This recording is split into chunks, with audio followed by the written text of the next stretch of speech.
Dios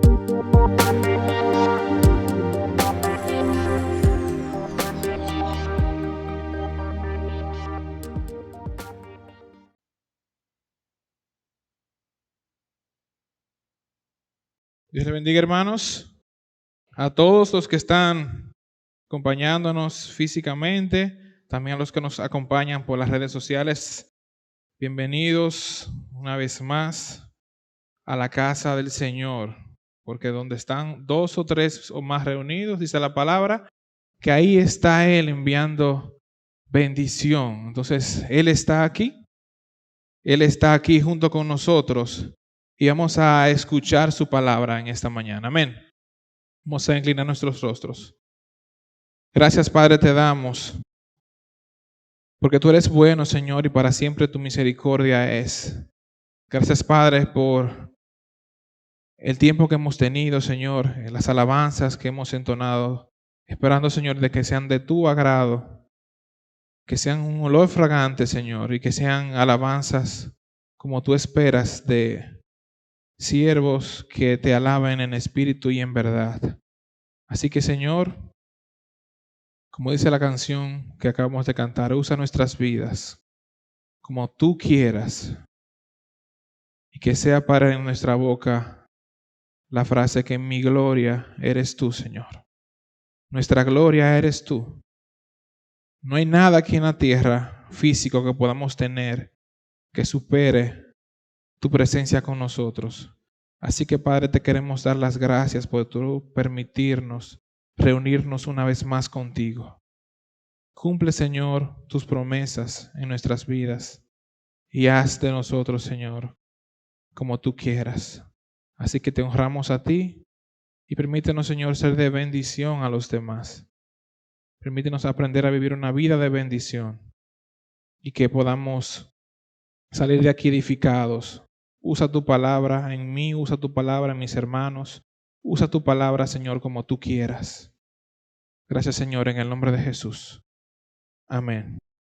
Vamos a buscar nuestras Biblias, hermanos, recordando que estamos estudiando la porción de Primera de Pedro, o el libro de Primera de Pedro. Y hoy estamos en una nueva porción. Vamos a buscar el capítulo 3, vamos a estar viendo desde el verso 8 hasta el verso 12. Cuando lo tengan, por favor, vamos a ponernos de pie ante la palabra del Señor. Amén.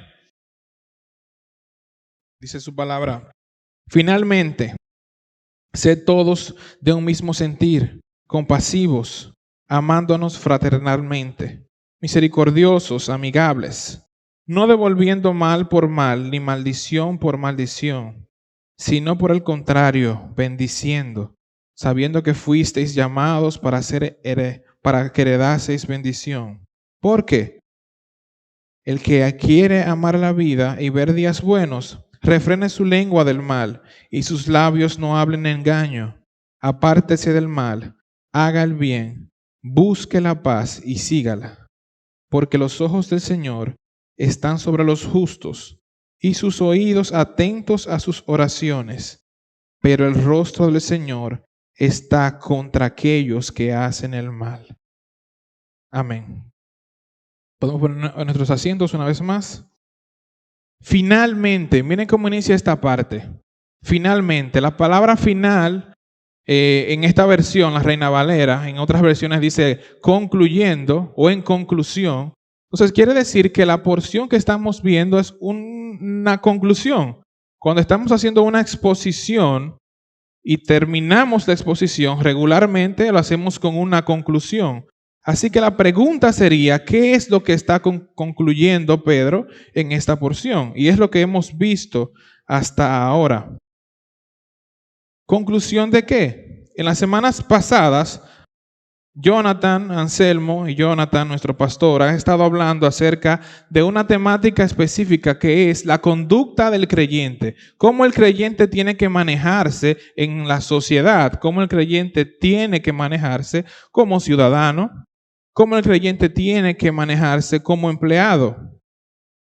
Vimos la semana pasada cómo en el matrimonio también tiene que haber una conducta dentro de lo que es la vida del creyente. Y hablamos acerca de cómo la mujer cristiana tiene que también manejarse y, como siempre, la cereza del pastel, también a nosotros los hombres nos dieron cómo tenemos que manejarnos. Así que Pedro, la costumbre, Pedro ha estado hablando a la iglesia. En momentos de dificultad van a surgir situaciones que pueden venir desde fuera, situaciones que pueden venir con el gobierno hacia nosotros, situaciones que pueden venir de nuestro trabajo, situaciones que pueden ocasionarse dentro de la casa. Así que para cada uno de nosotros había una parte. Y ahora está Pedro concluyendo. Pero el libro no se ha acabado. El libro no se ha terminado. No es el final de la carta. Quiere decir que Pedro está tratando de concluir un aspecto de lo que él ha estado hablándole a la iglesia. Entonces es esto lo que vamos a estar viendo. Cómo él concluye con todas estas personas a las que él ya le habló. Le dije, compórtense en sociedad, compórtense dentro de su trabajo, compórtense adecuadamente en su casa. Y ahora vamos a ver por qué tenemos que aprender a comportarnos de esta manera. Es muy fácil para nosotros muchas veces llevarnos de las reglas de comportamiento, aunque no seamos de esta manera.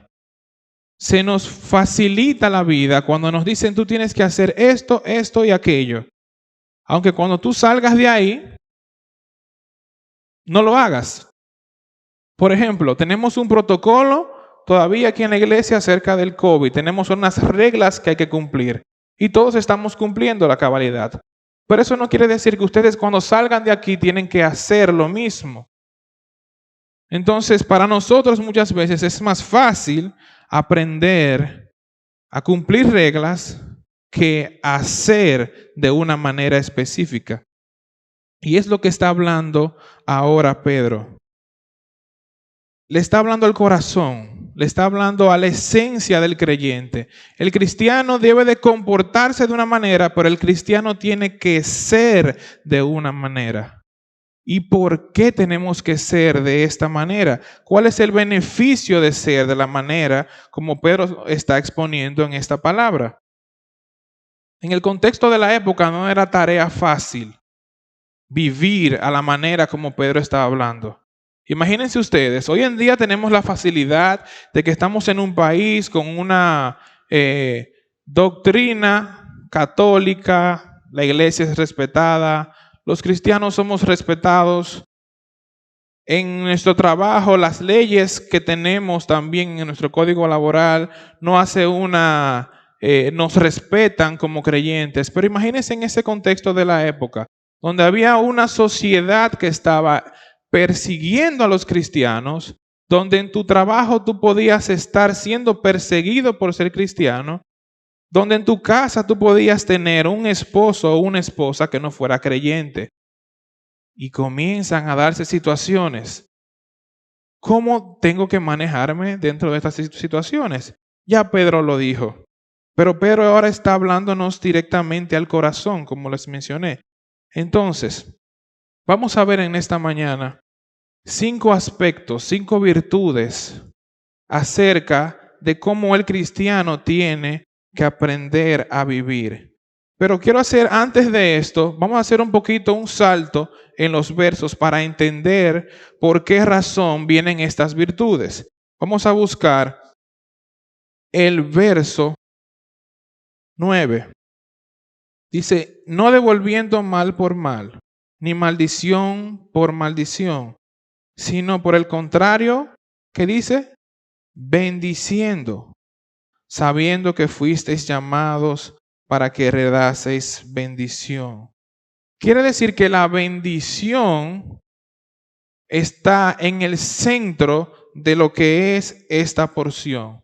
Todo lo que vamos a hacer como creyentes tiene que estar ligado a ser personas que bendigan a los demás. Usted tiene que aprender a ser una bendición en sociedad, ser una bendición en su trabajo, ser una bendición en su casa. ¿Y qué es ser una bendición? Como les mencioné, está dirigida a todas las personas que Él les había hablado. Entonces, tener una conducta irreprochable tiene que ver directamente con ser una bendición. ¿Alguna vez usted se ha preguntado si usted es una bendición para los demás? ¿O le han dicho a usted, mira, tú eres una bendición para mí? ¿Y qué espera Dios de esta palabra?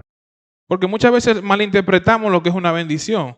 Una bendición a veces simplemente se lo damos, se lo atribuimos a una persona que nos suple alguna necesidad, sea espiritual, sea física. Esa persona es una bendición para mí. Mi esposa es una bendición para mí. Una persona que está contigo, que te acompaña, que te aconseja, que siempre está ahí. Una bendición. Pero ¿es esto todo lo que Dios espera? ¿Que estemos solamente presentes? ¿Ser una bendición es simplemente estar presente? Porque si es por eso, entonces todos ustedes ahora mismo son una bendición para mí. Porque están aquí. Están escuchándome. Ahora, ¿usted se considera una bendición para mí?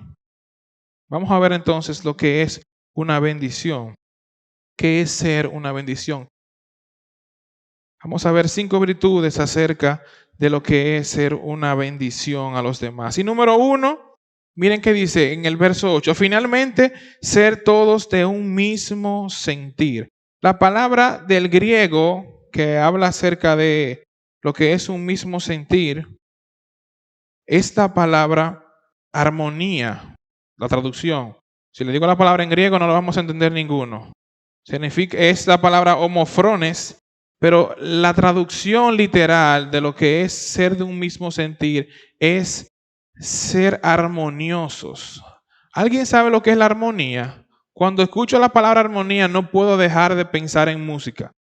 Como músico que soy, no puedo dejar de pensar en lo que es la música. Y ahí encontré el significado concreto de lo que estaba queriendo decir la palabra. La armonía, en la música existen 3 variantes o 3 cosas que tenemos que tener pendientes. Número 1 es el tiempo de la música, porque si no hay un tiempo concreto, no podemos llevar una música bien. Está la melodía, que es la base musical, y está la armonía.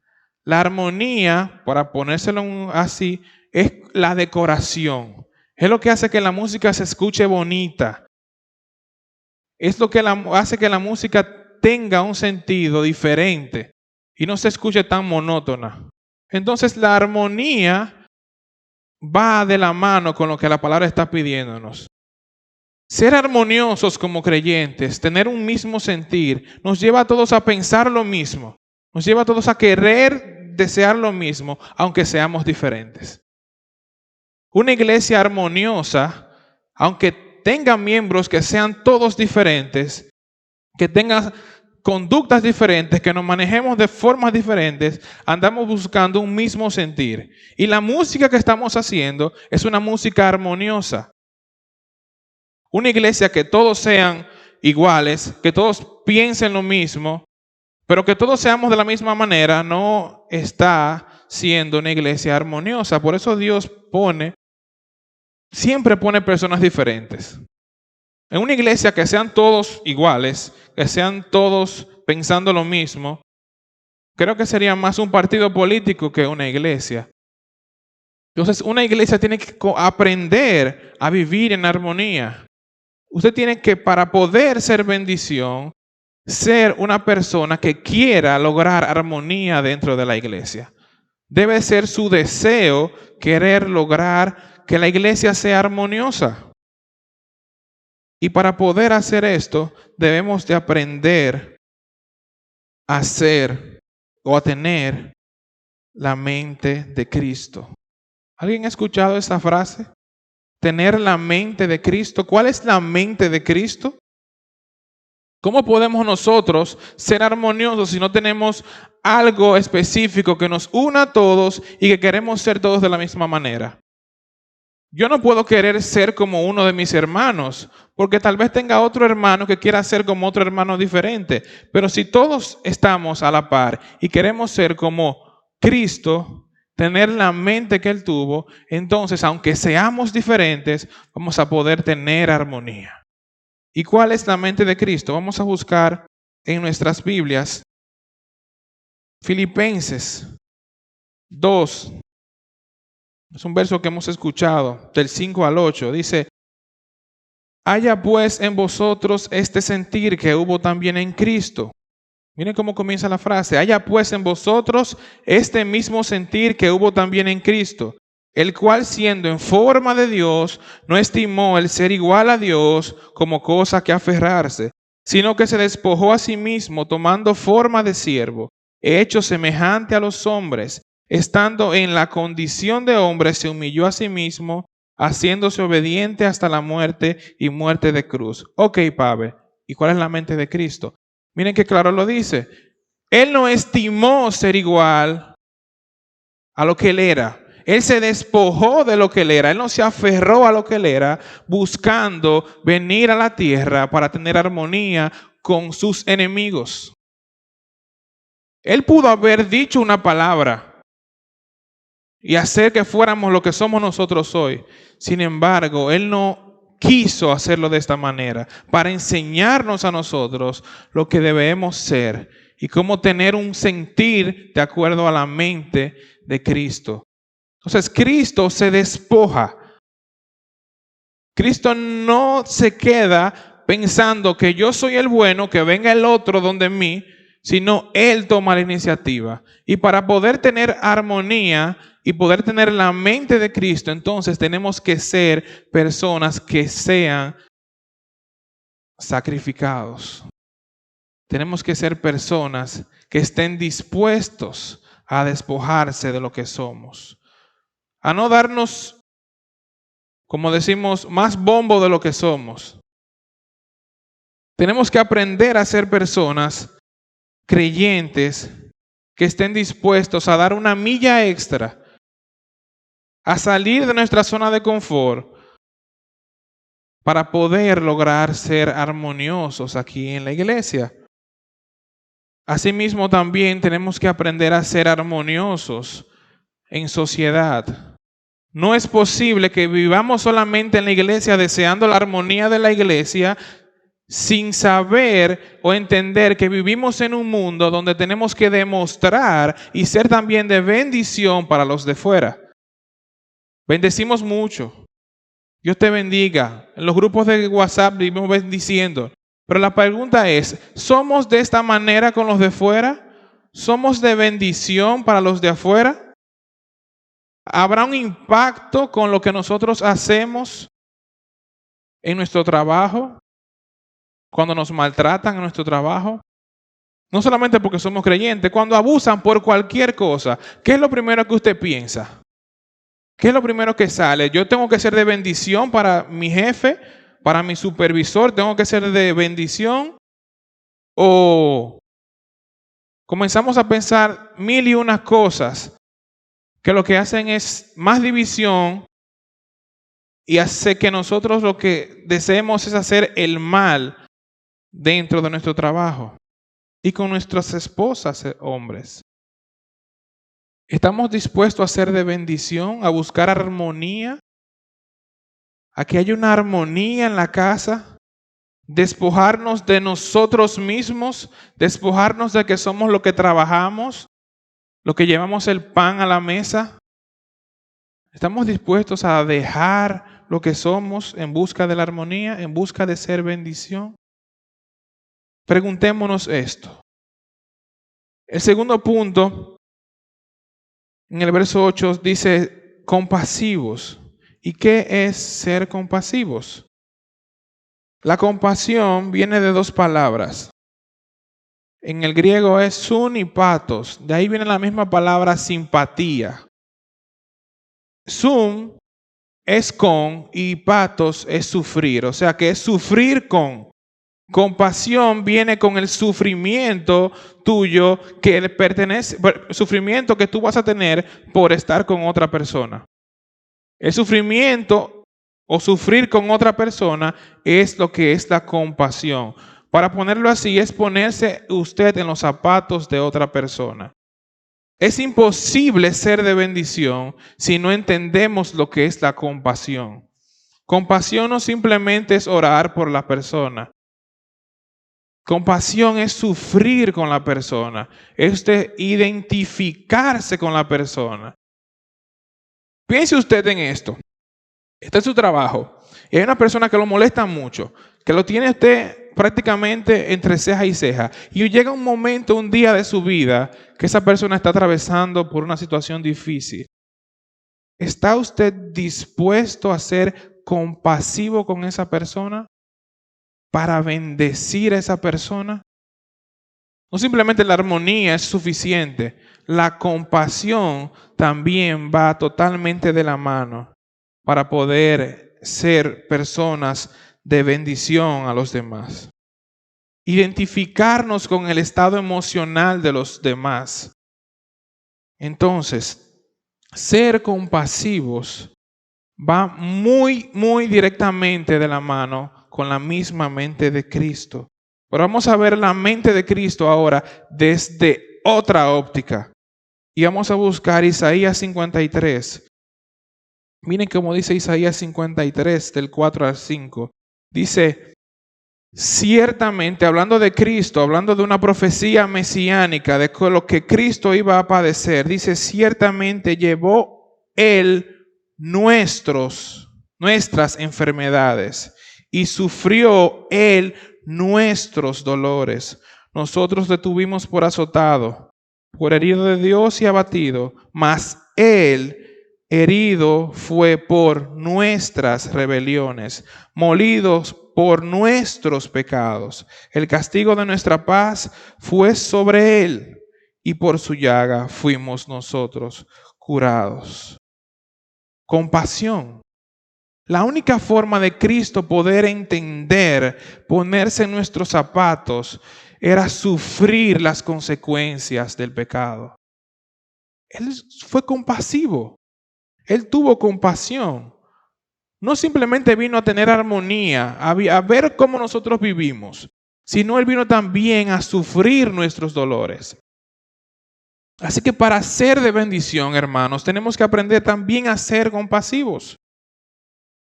Cristo fue el ejemplo de compasión. Así que nosotros, por ser creyentes, por querer hacer un impacto, no solamente aquí dentro de la iglesia, por querer que se vea que tenemos una vida transformada, tenemos que aprender a tener compasión por los demás, aunque nos hagan daño. Cristo vino a tener compasión por sus enemigos, por sus enemigos. Luego de tener armonía, luego de tener compasión, hay un sentimiento, vamos a ponerlo como un sentimiento, que puede venir directamente de poder entablar una relación de armonía, de compasión, que es lo que sigue, ser fraternales. Dice, amándonos fraternalmente. Y fraternal, el significado literal, es un amor familiar. Cuando usted tiene amor dentro de su familia, ese es un amor fraternal. Un amor de personas que están cercanas a usted. Tal vez no es el mismo amor ágape, pero sí es un amor de personas que usted quiere tener cerca. No es un trabajo únicamente del pastor ser fraternal con sus ovejas. Nosotros que somos las ovejas tenemos que aprender a tener amor fraternal. Y el amor fraternal no se consigue de lejos. Cuando usted dice una persona, y nosotros los dominicanos nos encanta estar diciéndole a una persona que sentimos un aprecio un poquito más que amigo, ese es mi hermano, ese es mi hermano. Cuando usted le dice a una persona mi hermano, usted lo que está prácticamente diciéndole es, tengo un amor fraternal, un amor que va un poquito más allá de una relación de amistad. Ese amor fraternal surge de aprender a vivir una vida de bendición. Pedro está enviando una vez más a la iglesia que a pesar de los problemas, que a pesar de las dificultades, aprendan a tener amor fraternal. Número 4, está la misericordia. Y aquí quiero detenerme un poquito. Está la misericordia. Vamos a buscar esa palabra misericordia. ¿Alguien sabe lo que significa misericordia? ¿Alguien que entiende por misericordia? Regularmente cuando entendemos misericordia es un regalo, es no dar lo que se merece la persona, una persona que comete pecado, no darle lo merecido. Una buena intención, pero la palabra misericordia que se usa aquí fue la misma palabra que se utilizó en la parábola del samaritano, del buen samaritano. ¿Alguien recuerda esa parábola? Ok, le voy a resumir lo que sucede en la parábola del samaritano. Un hombre viene desde Jerusalén hacia Jericó. Jerusalén y Jericó eran ciudades cercanas. O sea que usted podía ir caminando por un trecho prácticamente pequeño. Y a esa persona, unas personas vienen, unos vándalos, y le roban y lo golpean y lo dejan casi muerto. Un judío. Entonces, viene un sacerdote, un maestro de la ley, una persona que conoce o que debe ser misericordioso, y le pasa por el lado como que no fue con él. Después viene un levita, otro maestro de la ley, lo ve y como que no fue con él. A un hermano judío. Y luego viene un samaritano. Los samaritanos eran un pueblo enemigo de los judíos. No solamente eran enemigos porque eran enemigos, sino ya ellos venían con un trasfondo cultural de enemistad. Y dice la palabra que el samaritano se movió a misericordia. La misericordia o la palabra específica de misericordia es buenas entrañas. Buenas entrañas. Y cuando busqué lo que eran buenas entrañas, es que cuando usted tiene misericordia, dentro de usted se empiezan a mover sus entrañas. ¿Alguien ha sentido eso alguna vez? Que se le hace un nudo aquí en la garganta. Por ver el sufrimiento de otra persona, usted se le mueve la vida. Asimismo, el samaritano, cuando vio ese hombre casi muerto, no pudo contenerse. Sus entrañas se movieron para ayudarlo. No fue simplemente, ay, déjame ayudarlo, mire el pobrecito que está ahí. Esa misma misericordia es la que está hablando Pedro. Entonces, un creyente no puede simplemente decir, sí, tenemos un ministerio de misericordia. Estamos llevando caja.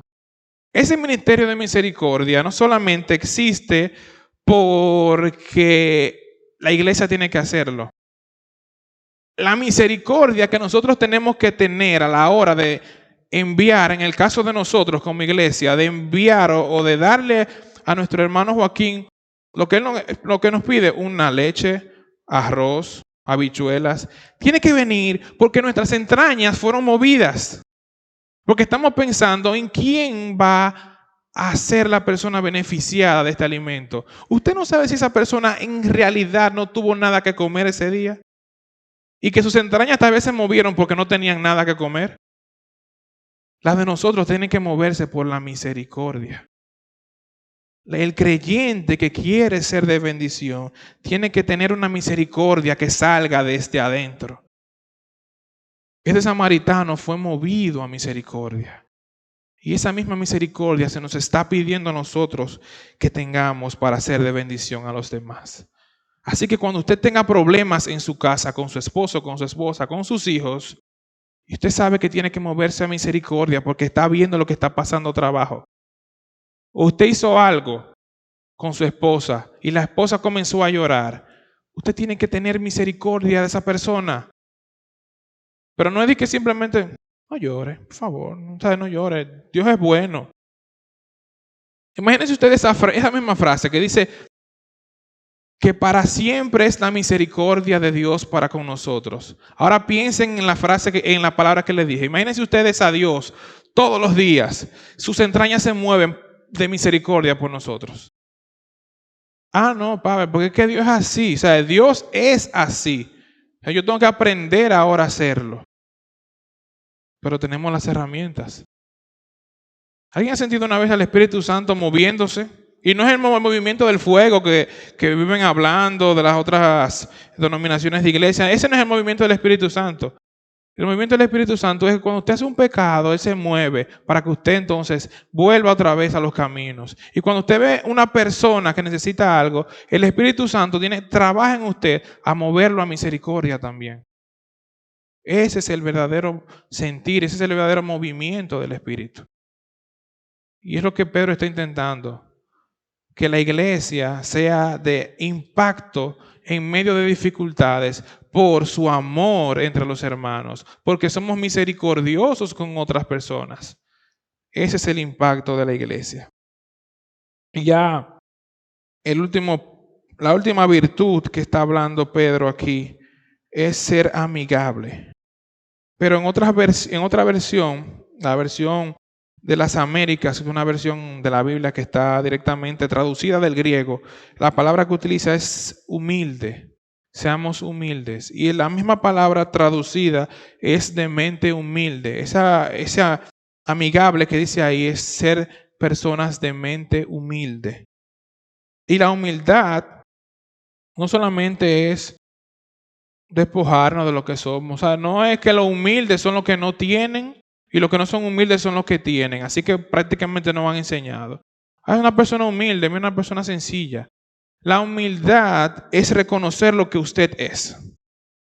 La humildad es reconocer lo que usted es. ¿Y qué somos como creyentes? Somos nuevas criaturas. Entonces, si usted quiere ser una persona de mente humilde, lo primero es que usted tiene que conocer lo que usted es. Y no puede venir a decir, no, porque fue que me criaron así. Es que yo he visto eso en mi casa desde siempre. A mí nunca me enseñaron a ser ni misericordioso, ni a buscar la armonía. En mi casa siempre era un pleito que había. A mí nunca me enseñaron eso. Pues mire que le están diciendo ahora la palabra que usted es una nueva criatura. Que usted ahora empezó de nuevo. Y ahora empezamos por el camino del Señor entonces. Entonces nosotros, para ser humildes, no solamente tenemos que despojarnos, sino conocer lo que somos. Y porque somos nuevas criaturas, tenemos que aprender ahora a comenzar de nuevo.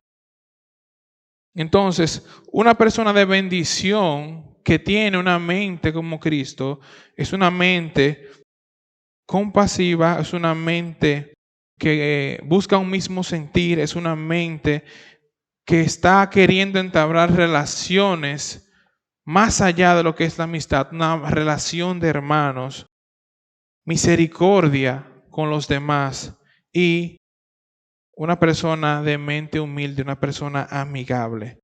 Y la pregunta que viene ahora sería, ¿por qué yo tengo que tener todas esas virtudes? ¿Por qué? O sea, ok, Pavel, tú me hablaste ahora, la palabra dice, tenemos que ser de bendición, que tenemos que tener una mente como Cristo. Bien, excelente. Ahora, ¿por qué? Y miren cómo Pedro continúa hablándonos del por qué. Dice en el verso 9 en adelante, pues ya lo leímos, no devolviendo mal por mal, ni maldición por maldición, sino por el contrario, bendiciendo, sabiendo que fuisteis llamados para que heredaseis bendición. Entonces, número 1, ¿por qué tengo que ser de bendición? Es porque tengo un llamado de heredar bendición. Ahora, ¿qué es esa bendición que está hablando ahí? Porque muchas veces entendemos que la herencia que tenemos es únicamente en los cielos. Pues, al parecer, la bendición que viene del comportamiento del creyente es una bendición que comienza aquí en la tierra. ¿Sabía usted eso? ¿Sabía que a pesar de que usted sufra aquí en la tierra, si tiene un comportamiento a la manera como Dios está esperando, también hay promesas para nosotros de bendición aquí en la tierra? Entonces, número 1, tenemos una recompensa terrenal. Dices en el verso 10, el que quiere amar la vida y ver días buenos, refrene su lengua del mal y sus labios no hablen engaño. Y esta porción que está diciendo aquí, toda esa porción desde el verso 10 hasta el 12, como decimos hoy en día, es un mention, es una mención que él está haciendo. Y esto viene del Salmo 34. Vamos a buscar el Salmo 34. Es una mención que está utilizando Pedro de un texto que los judíos ya conocían.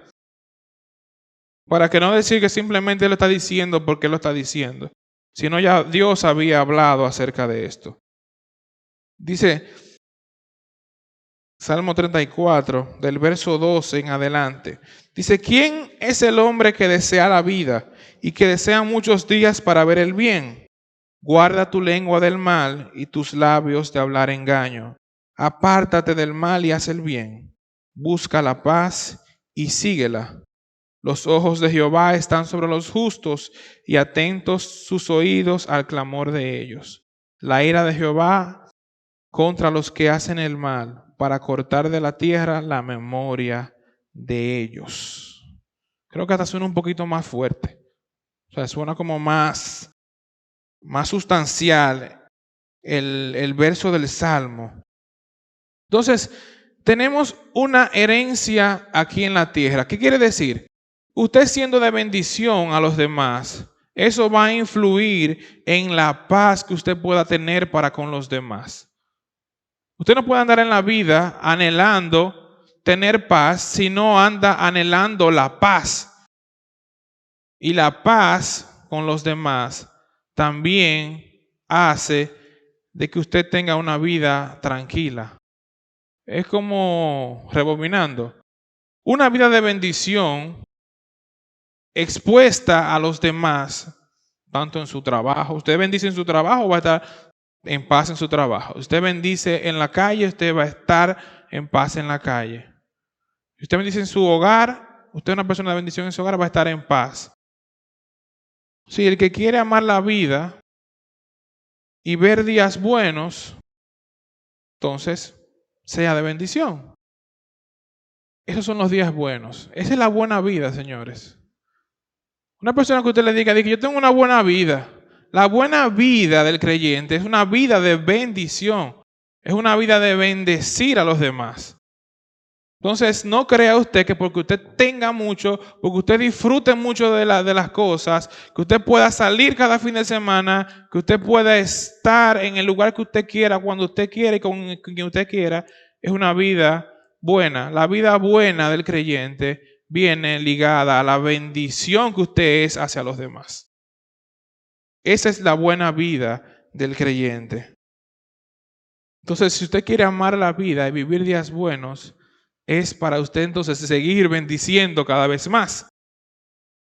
Usted comenzó ahora pequeño a bendecir y usted llegó a los 83. Siga bendiciendo. Que esa es la vida que Dios le ha dado a usted a vivir. También tenemos una recompensa celestial que ya las vimos al principio del libro. Vamos a buscarlo para recordar. Primera de Pedro 1:4. Dice, vamos a leer desde el 3, bendito el Dios y Padre de nuestro Señor Jesucristo, que según su grande misericordia nos hizo renacer para una esperanza viva por la resurrección de Jesucristo de los muertos, para una herencia incorruptible, incontaminada e inmarcesible, reservada, ¿dónde? En los cielos para vosotros. Entonces, ¿por qué tengo que ser de bendición? Porque fui llamado a heredar bendición. O sea, yo quiero bendición, pero también nos exige nuestro Señor que seamos también nosotros de bendición. Cuando somos de bendición a los demás, somos como un puente entre la gloria de Dios y esa persona que está lejos de la gloria de Dios. Una persona puede ver a la gloria de Dios al ver la transformación que hay en nosotros. Número 2.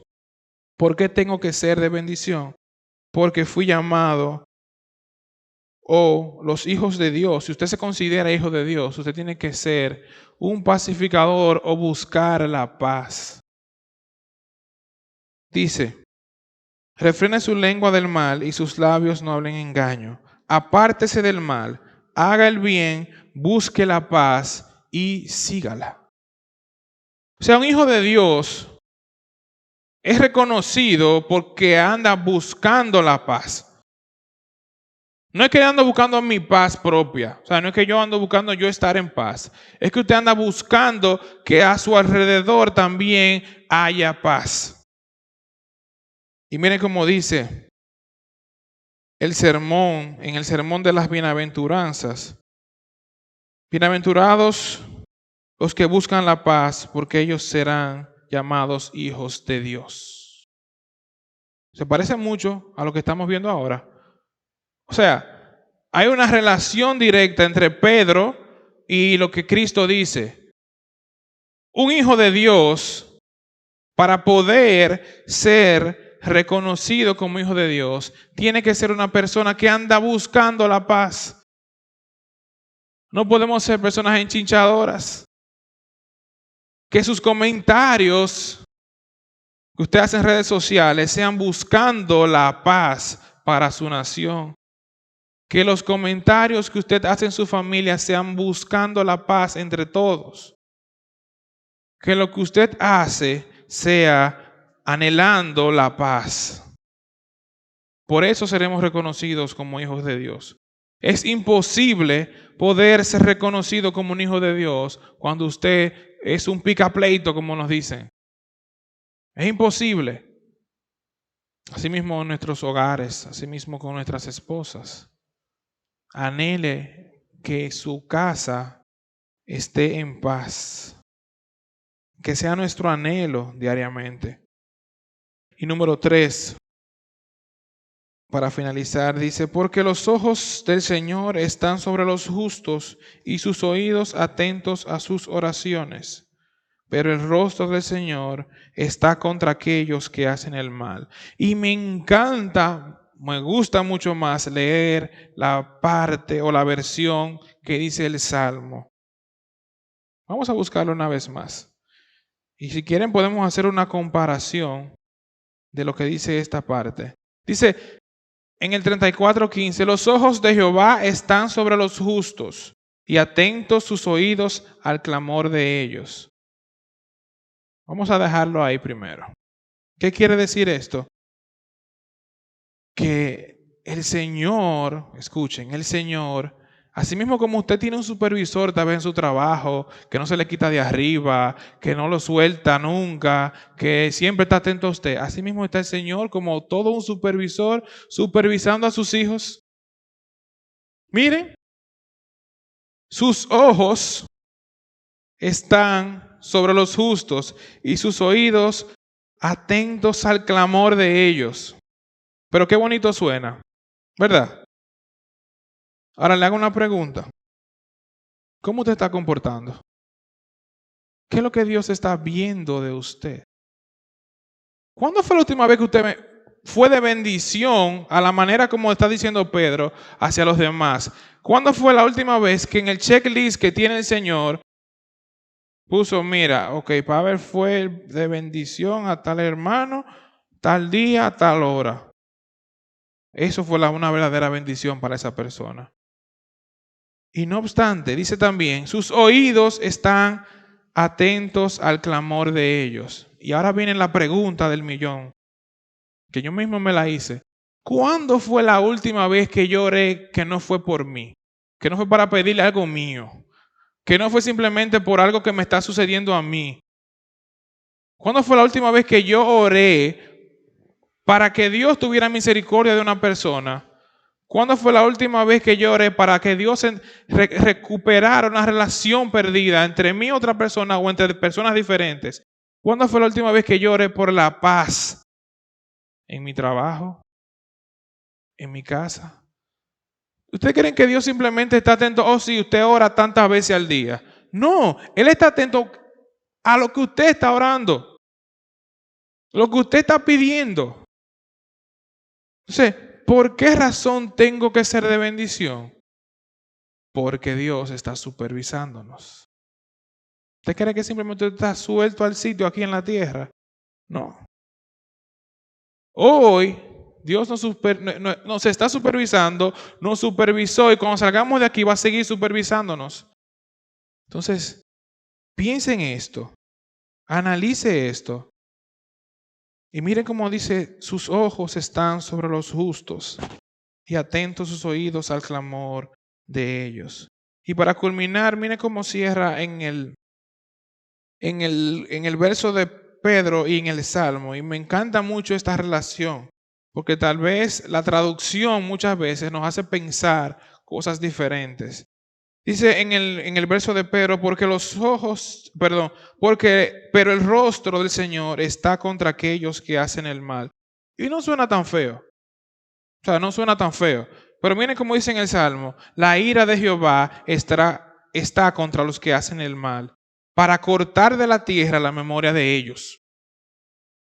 Entonces, hay una relación entre cuando menciona el rostro del Señor, la ira de Dios, de Jehová, el rostro del Señor. La ira de Dios no simplemente es un fuego que va a venir y que va a destruir el mundo y la plaga y eso. La ira de Dios comienza cuando Dios hace así y voltea la cara. Piensen en eso como usted como creyente. Imagínense ustedes que Dios algún día, mire, es así y voltee y no lo vea usted. La falta de la presencia de Dios es directamente proporcional, para ponerlo como si fuera una fórmula, a lo que nosotros conocemos como la ira de Dios. La ira de Dios o el castigo de Dios comienza cuando Dios quita su rostro de la persona, de la situación. Imagínense ustedes que Dios quite su rostro de República Dominicana. Que es lo que he escuchado muchas veces. Que el mundo, en la situación que está, Dios lo que hizo fue ya, hagan lo que ustedes quieran hacer. Gente diciendo eso. Pero imagínense esa situación y viendo lo que dice la palabra de Dios. Nosotros no quisiéramos que Él hiciera eso con nosotros. Yo no quisiera que Él quitara su rostro. Que a pesar de que tal vez yo no ore bendiciendo a los demás o que yo no esté haciendo de bendición, pero que por lo menos los ojos de Jehová estén sobre los justos y que yo sea un justo y que Él por lo menos me esté viendo. Porque si quitó los ojos de mí hay un problema serio. Entonces nosotros, creyentes, hermanos, esta es la palabra de Dios. Y mire, me gusta cómo Pedro supo manejar esta situación. Y él lo que les menciona, o sea, utilizó un verso del Salmo para que ellos entendieran por qué tendrían que ser de bendición. Así que nosotros anhelemos ser de bendición a los demás. Si usted quiere tener una vida tranquila, tiene que ser de bendición. Si usted quiere tener paz en su casa, tiene que ser de bendición. Si quiere estar tranquilo en su trabajo, tiene que aprender a ser de bendición en su trabajo. Y ahí están 5 virtudes que todo el que quiera ser de bendición debe de tener. Entonces, comencemos a trabajar con esto. Comencemos a hacernos a nosotros un examen de cómo somos nosotros en cada uno de estos aspectos. Y busquemos ser personas de paz hacia los demás. Que nosotros como creyentes, nosotros como iglesia, nos veamos como personas de bendición, como una iglesia de bendición hacia los demás. Y que si vamos o mañana salimos o queremos llevar el evangelio, que no sea simplemente por cumplir un requisito de la iglesia, que sea porque queremos bendecir a los demás, porque tenemos una misericordia desde las entrañas, que tiene compasión de cada una de las personas que no creen o no tienen su fe puesta en el Señor. Así que es mi anhelo, es el deseo del Señor, es el deseo de Pedro de que la iglesia fuera así. Y a pesar de las dificultades y los problemas que pueda entablar la iglesia, seguir marchando en ese mismo camino. Amén. Vamos a ponernos de pie, vamos a orar. Gracias, Señor, te damos porque tu palabra, Señor, siempre y para siempre será lo último y lo primero. Así que, Padre, te queremos pedirte de que tú nos lleves, Señor, y nos encarriles por el camino de tu palabra. Úsanos, Señor, en este programa de bendición que tú tienes para la humanidad. Permítenos ser de bendición en cada una de las renglones que tenemos que enfrentar en nuestras vidas. Y que, Señor, tu palabra no regrese vacía. Es mi petición, Señor, y quiero ponerte en tus manos la vida de cada uno de mis hermanos, mi vida, mi familia, mi trabajo, este país, Señor, donde estamos viviendo, el mundo, Señor, para que tengas misericordia de ellos y que podamos ser nosotros misericordiosos con ellos para impactarlos, Señor, y bendecirlos. Así que, Señor, que tu palabra sea expuesta, Señor, y que tú uses, Padre, el Espíritu Santo en nosotros para convencernos, Señor, de pecado. En el nombre de Jesús. Amén.